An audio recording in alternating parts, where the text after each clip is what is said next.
So here today we're looking at Basford Bank Roundabout.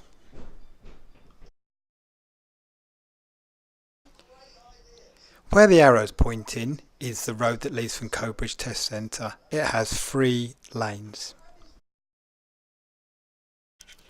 A simple rule to remember is if there's 2 lanes going right, be in the left of the 2, and that will put us to where this arrow is here.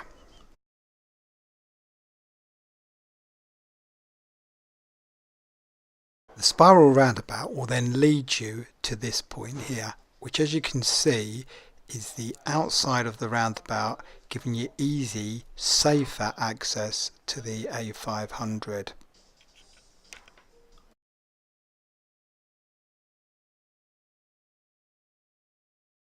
If you are on the A500 following signs for the city centre, you will be in this lane, which is like a filter lane. Solid white lines mean that although you look, you have got priority.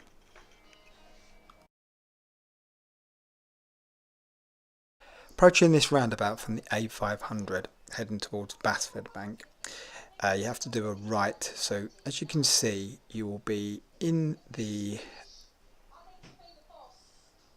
right hand lane, and then you come to 2 lanes and a set of traffic lights. For this one, you keep in the right hand lane. But as you cross the traffic lights, you will then need to make your way into, if possible, the left hand lane. But this is where good observation and planning really pays out.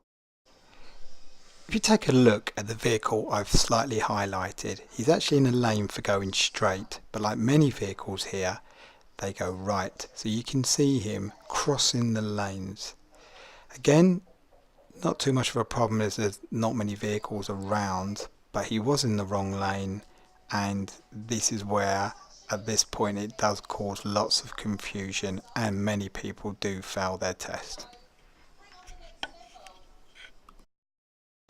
If you are coming down Basford Bank and turning right onto the A500, then you would start from this point here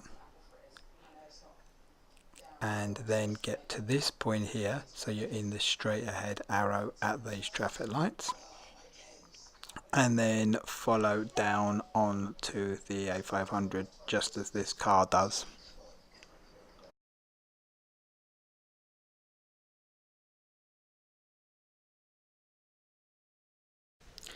So remember, this is taken from our drone, which is around about 300 feet up at the moment. So I will leave the video just running for a short while so you can just see the flow of traffic. Remember, I've tried to show you a better way of doing the roundabout, but as you can see, many don't do it correctly. But as long as you've got good observation and you are doing it the right way, there shouldn't be too many problems. So I hope this video helps, and thank you very much for taking the time to view it.